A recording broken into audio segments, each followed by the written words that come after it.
So I'm Stellan Olsson from the psychology department. So now that we have had one in-depth presentation about the input side with vision, we have had an in-depth presentation on the output side, the motor capabilities. It's left for me to sort of talk about what's in the middle and about human cognition, limits and possibilities for human augmentation there. So just popping up a level, just rehearsing the human augmentics perspective, which is that all human functions, including the cognitive functions I'll be talking about, they have some limitations. And coming from wherever, genetics, chemistry, physics, or something. And some factors will tighten the limits, but it doesn't matter whether the limits are on your movements, let's say, are few, as for an Olympic class runner, or whether they are strict for somebody who doesn't have any legs. There are always limits. And the human augmentics goal then is to design technology to move those limits. So that's the perspective, right? So it doesn't really matter whether you are thinking about something that's below normal or above normal. Everybody has limits, and the goal is always to move those limits out and out, right? Not to replace or cure. Human augmentics is not medicine. So we're going to talk about cognitive limits then, which are limits on information processing. Including perception, we already heard about that, but I'm going to talk more about what I'm going to call immediate processing, memory, and decision making, and just mention learning and as a side thing here. Well, so perception is of course very familiar. We just heard about this. I just wanted to remind you exactly how many augmentics technologies we have invented over the years with respect to vision. I mean, so eyeglasses, microscope, telescopes, they all work with visible light. But of course, the implicit limitation on vision that was implicit in the presentation here is that vision works with a small bandwidth of the electromagnetic spectrum that we call light. Right, so infrared camera, ultrasound, radar, X-ray, not ultrasound, but radar and X-ray are in technologies that were invented to overcome the limitations on the bandwidth. And we have the same with hearing. Of course, we have all these long row of technologies for overcoming the limits on hearing, including sonar that allows you to hear that Nazi submarine before it hears you. And touch, I didn't know what any examples were, so I'll just bypass that. So now we're going to look at the cognitive limitations. So we're going to organize those with a construct that cognitive psychologists have come to call over the years cognitive architecture, which is basically a high-level blueprint about how your cognitive system works. And it's basically a laying out of the central components. So one is the central executive and working memory, basically decision making, the self, the front of your brain, consciousness, whatever you want to call it. And it takes information from perception, heard about that already, and it uses that information to make decisions, actions, we heard about that.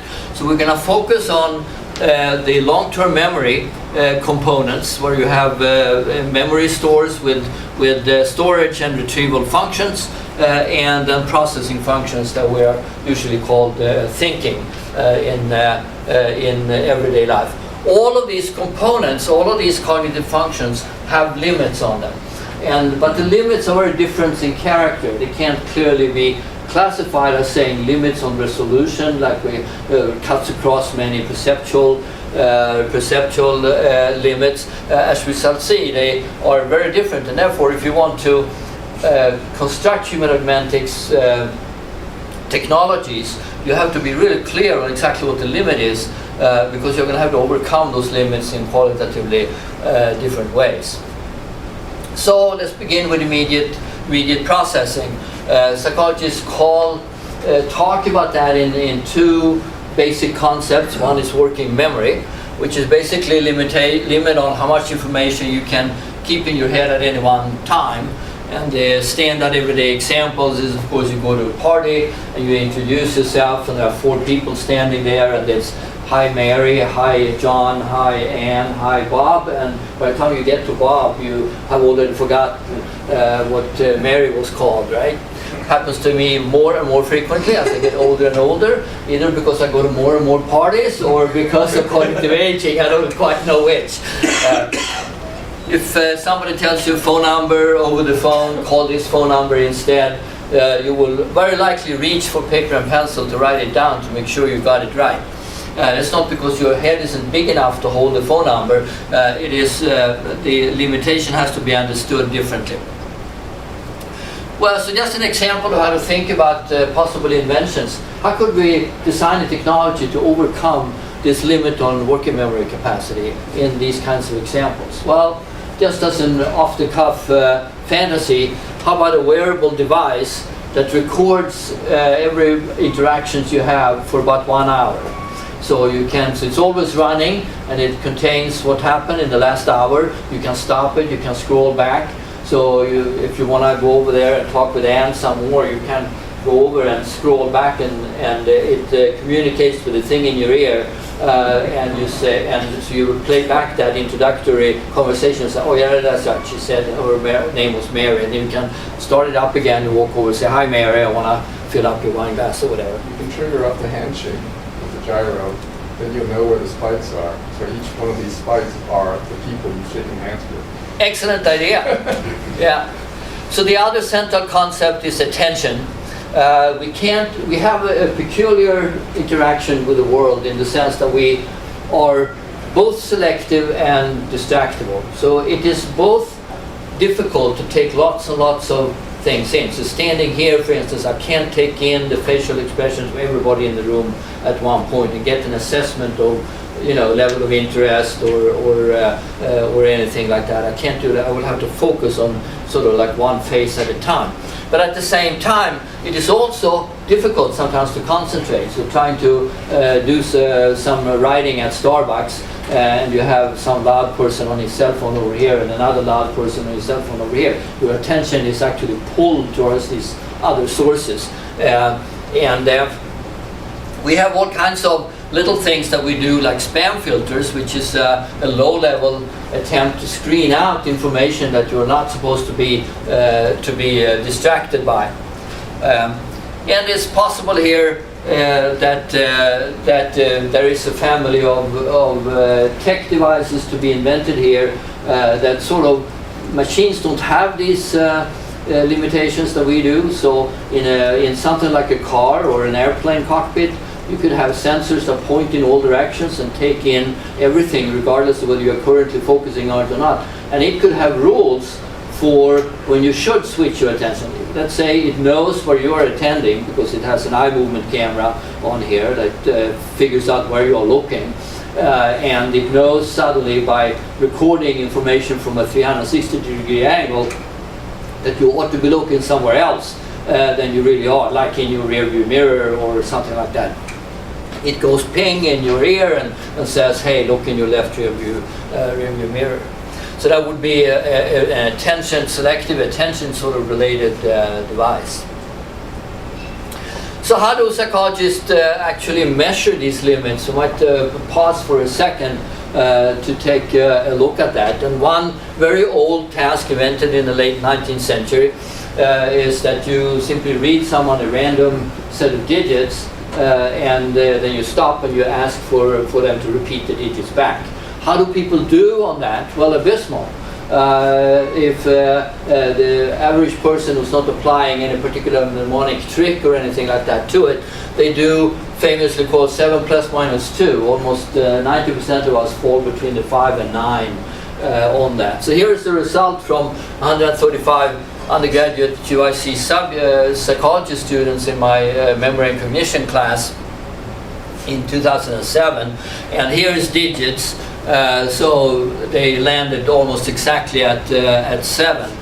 Now this is letters that are different sounding, performed not so different, dropping a little bit. Now if you make the letters sound the same, then it drops a little bit again. And if you have words that are short, you perform about as equally well. And if you do the same thing with long words, you get a significant drop in the performance on that. You only do like 4 or so. Well, this sounds like, for people who have been able, creatures have been able to put a man on the moon, these numbers look really unlikely, right? You can only hold 4 things in your head. How did we ever get out of the caves at all? So it looks a little bit unreal. So I thought you'd try it for yourselves to see, to strain yourself against your immediate processing limitations. So you need paper and pencil for this. And we're going to do not the DigiSpan task, but something called the O-span task. And on the following slides, you will see items like this here. So there's an arithmetic statement here that's either true or false. Okay, your task is to figure out, is it true or false, so that you get the answer. And then there is a word, and your second task is to attend to the word so that you can recall it later. And this will stay on the screen for 5 seconds, and then you get a new item, and then you do the same thing, decide whether this is true or false, attend to the word, and we go through the items. At the end, the recall probe is going to be what were the words and in which sequence. Okay? And then we'll score yourself. So that's all 5 seconds. So I need to get my scientific chronometer out here, all of $20.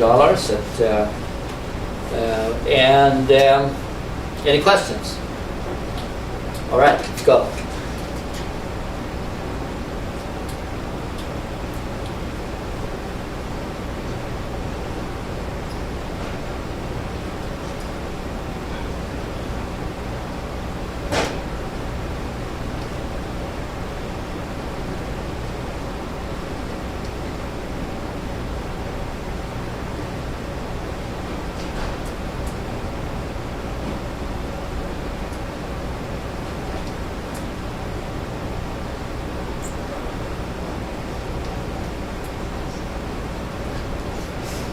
Jeez, I can't do the math fast enough. Okay, so write down the answers in the order, the words in the order you saw them.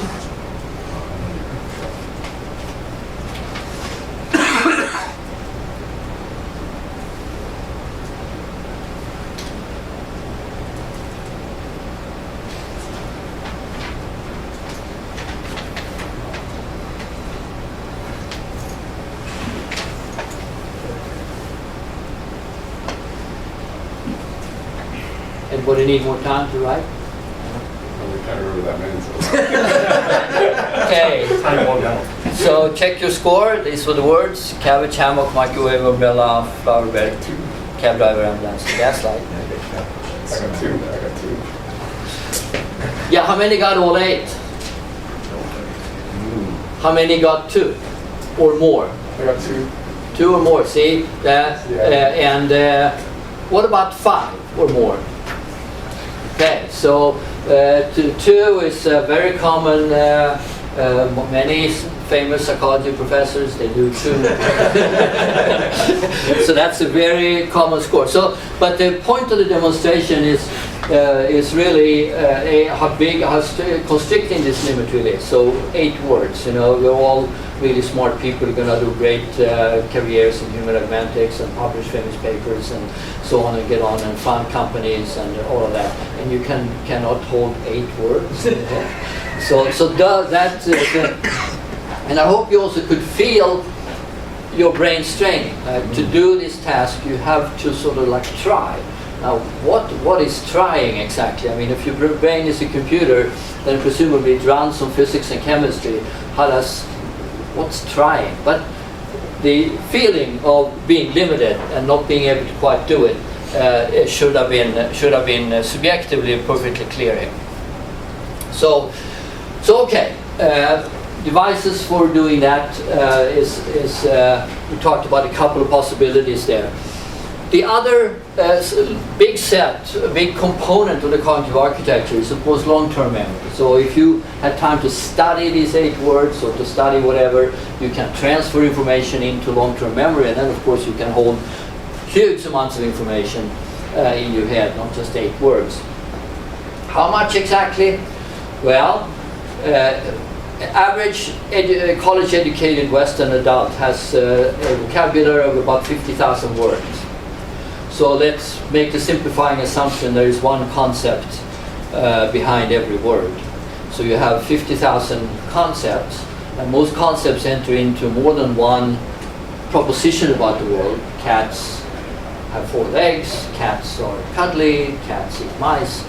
So cat reappears in many pieces of information. So we have easily, before we even start moving into more active pursuits like French cooking and so forth, we have already talking about the order of 500,000 to 1 million pieces of information that's sitting around in your head. In fact, I could easily make the case that even before we move out of language, there's 250,000 pieces of information, because for every one of those 50,000 words, you know how it sounds, how to say it, what it looks like reading it, how to write it and spell it, and what it means. And in quite a few words, you know where it came from. So it's 5 or 6 pieces of information for each one of those 50,000 items. So you have 40 million items before we even start moving beyond vocabulary. So what are the limits? So that looks like it's unlimited. And every so often in the popular press, you will hear reports that indicates that somebody has figured out that you remember really everything that happened in your whole life.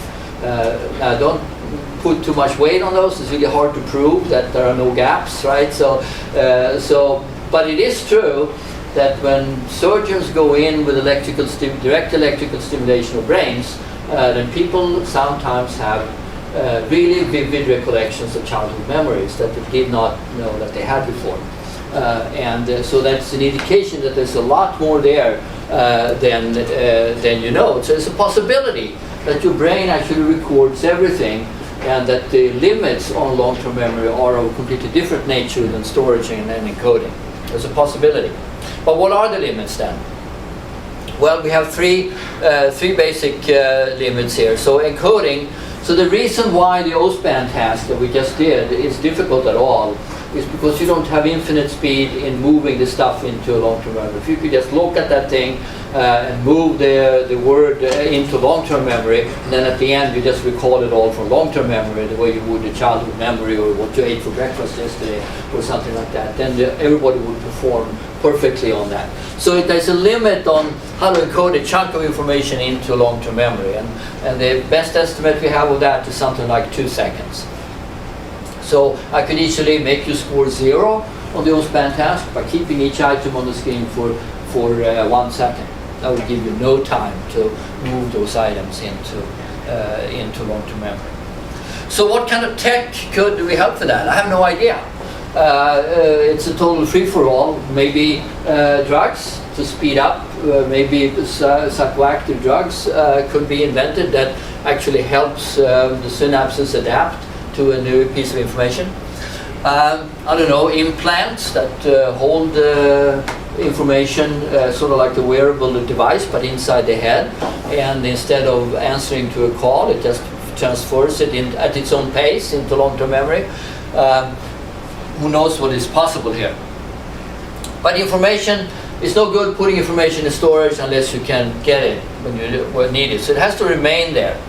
And what is threatening that? Well, any number of factors is actually limiting retention of information in long-term memory.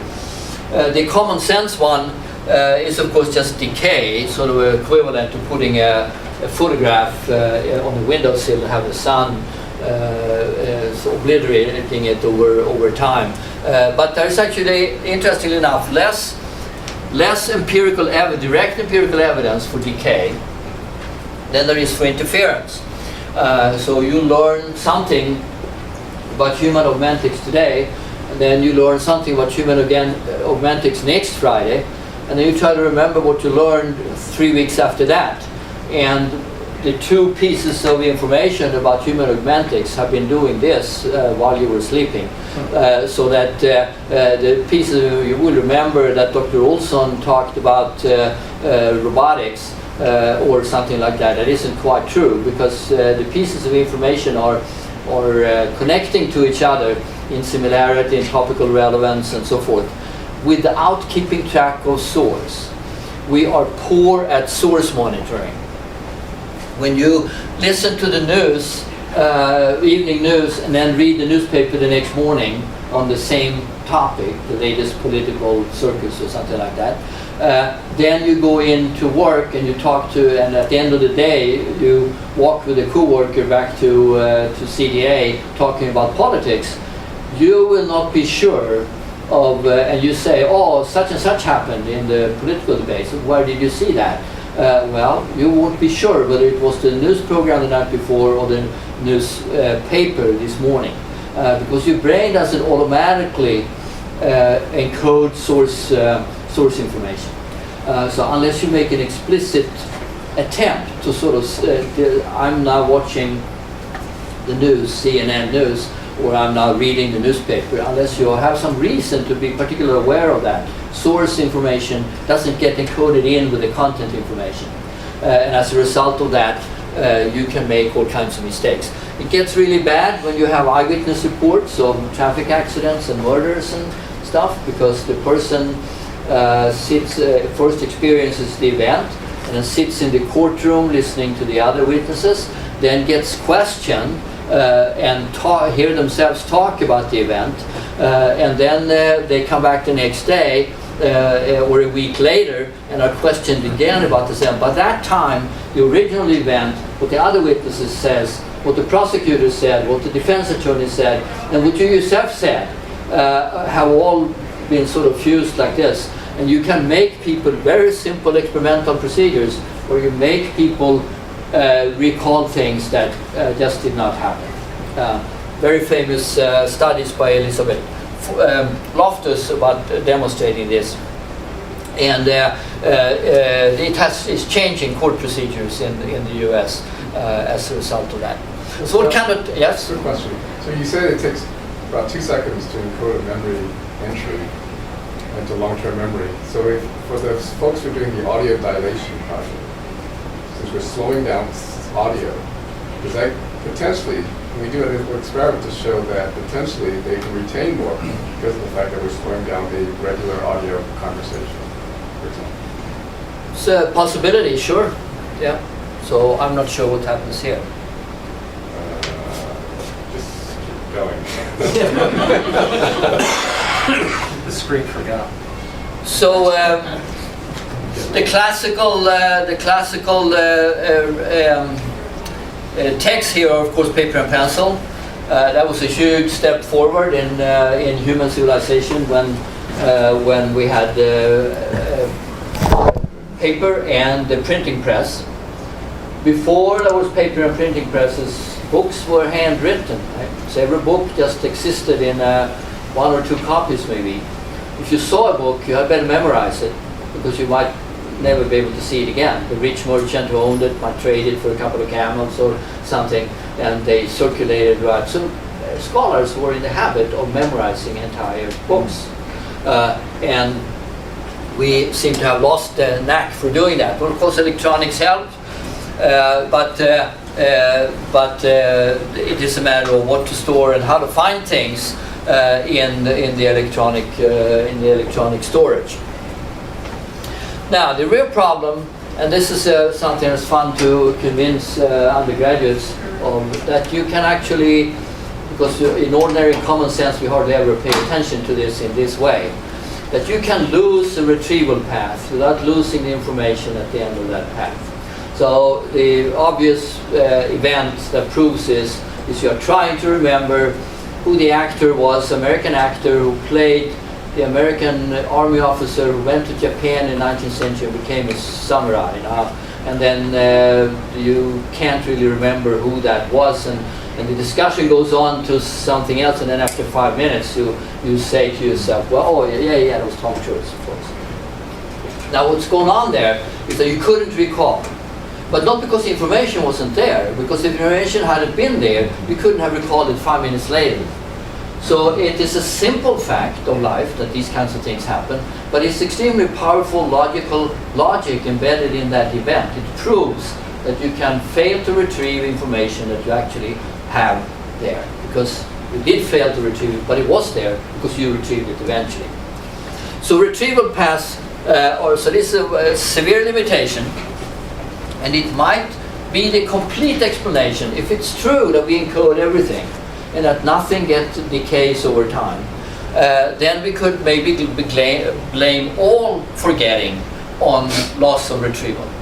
And that would then be totally spectacular to come up with any kind of technology that could improve memory retrieval. Some kind of device you can't retrieve, you stick it in your ear and push a button and give yourself a jolt or something, and all the retrieval paths increase in activation and strength, and all of a sudden you can retrieve things you couldn't retrieve before. I have no idea what that would look like. Nobody has asked that question as far as I know. Let me skip the notion of... let me put one more thing on the table about memory. So there's been lots of interest in memory throughout the whole period of experimental studies in psychology. But recently, memory researchers have focused more than they used to on what's called prospective memory. And this is recall of what you're supposed to do rather than recall about information. So it's action-oriented rather than information-oriented. And it's future-oriented, not past-oriented. In other words, what you're going to do on your way home from work today, you're going to mail that letter to grandma while walking past the mailbox to the CTA station. And it turns out that I do a kind of field study with I have 150 undergraduates when I teach the introductory cognition class. So I send them all out as their term paper to keep a diary on their memory failures. So and then they write a report at the end of the semester. So they go until they have like 15 memory failures, and then they summarize and try to generalize across their 15. Now, one of the things that I've learned over the years is that 10 out of those 15 events are going to be prospective memory failures. People are making much more memory errors on forgetting to do what they were supposed to do than they do in failing to answer a question or retrieve a phone number or a name or some other pieces of information, or again, unable to answer an exam question or something like that. They are much more panicky when they write these reports of their memory diary about their multiple prospective memory failures. So they forget all kinds of things. They were going to drive from here to there and do something on the way, and they arrive at the end point without having done it. And they forgot to pay their bills on time and whatnot. So here there is a market here for reminder systems of various kinds. And of course the old tech with paper calendars, some people think that the internet is what controls America, but it isn't. It's the calendar on the refrigerator. And we have, of course, to-do lists and stuff like that. But the problem with these is that you have to remember to consult them, which is in itself a prospective memory, which is itself subject to prospective memory failure. Right? You forget to look in your to-do list, and that's why you go. So you actually have to. You have better. Some other technologies works better, like the whistles on your coffee kettle. That allows you to turn off reminds you to turn it. Sort of intrudes itself into your consciousness, and therefore prevents prospective memory failure. But what kind of new tech could we come up with here? Well, it would be cool again with a wearable device that could actually have a GPS sensor in it, so it knows where you are, and it has a database about things in your world. So that when you walk past the mailbox, it knows that you are walking past the mailbox. And it knows that you're supposed to mail the letter. So it talks to your little thing in your ear and says, remember to mail the letter to grandma. And how would that device, how would that device actually, it's not touch sensitive, huh? how would that device actually acquire its knowledge base? That's a problem, of course. You'd have to type everything in, or you have to load down a Google map that has mailboxes on it. That seems unusually detailed. And also, how does it get your to-do list in there? I guess you will still have to type in your to-do list so the device knows what you're supposed to do, so it can remind you when you hit the right point in time and space for that. Have you tried Siri? Have you tried Siri on the iPhone? No, I haven't tried that. Okay, I'll have to show it to you. So decision making, we are going to use all this information to decide how to act in the world. What are the limits there? Well, one of them is the limit on collecting information. If you bought a house recently, or you rented an apartment recently, or you bought anything that requires a market research, you understand exactly what is going on here. While you are considering houses to buy, those houses are on the market, which means that the set of available options is dynamically changing as you are collecting the information in order to choose between them. So after much scratching of your head, you and your mate decide you're going to buy this house, and you go to a real estate agent and it was sold yesterday, right? So now you have to start over with the decision-making process. This is an in-principle limitation, which makes nonsense out of free market ideologies, because the economic agents in so-called free markets don't have the possibility of collecting all the information in order to make perfect decisions. Herbert Simon was an economist who was also founder of quantitative psychology. He got the Nobel Prize in 1981 or 2 for spinning the implications out for this limit on time and effort. Of course, online things like Expedia does help with that.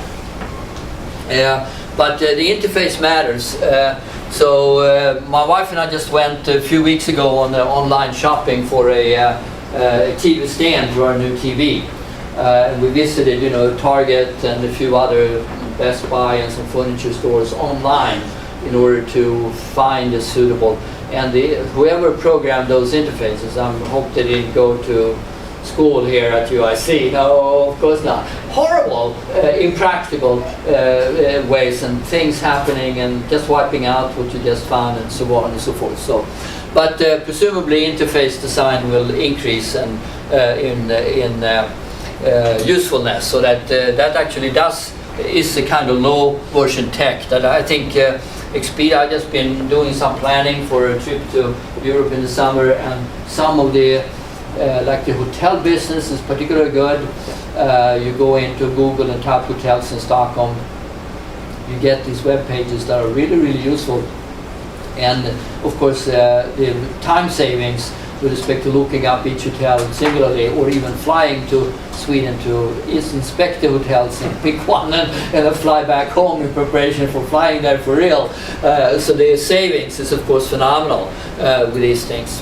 But it's still interesting how different markets have succeeded more or less in actually setting up decision making or decision information gathering for you in a ways that work or doesn't work. An interesting set of limits on decision making are probabilistic fallacies and biases. Another psychologist with a Nobel Prize, Amos Tversky, just came out with a book called Thinking Fast and Slow.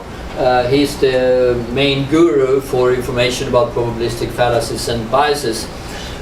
So a couple of those, maybe I've heard about him now since he's in the popular culture right now. So availability is a tendency to judge an event as more or less probable, depending on how easy you can think of an example. So I tell you, well, how probable do you think it is you'll die in an airplane crash? Right now, we haven't had a crash for a while. And you probably couldn't remember if you tried when the last real time a jumbo jet drove into the ground and killed everybody on board. So you're pretty confident that it's safe to fly, and your estimated probability of crashing is kind of low. If the crash had happened yesterday, been all over the news all yesterday and this morning, all your probability scores for the probability of dying in an airplane crash would suddenly jump right up. And of course that's irrational because the probability is not higher or lower depending upon whether the crash was 3 months ago or yesterday. And in fact, it is fairly safe to fly. But they do come in threes, right? That's a different set of limitations of human cognition coming into play there. Yeah, framing effects are that you're heavily influenced by exactly how a choice is stated. So psychologists like me pull innocent subjects into the lab and we give them a choice. Imagine that you're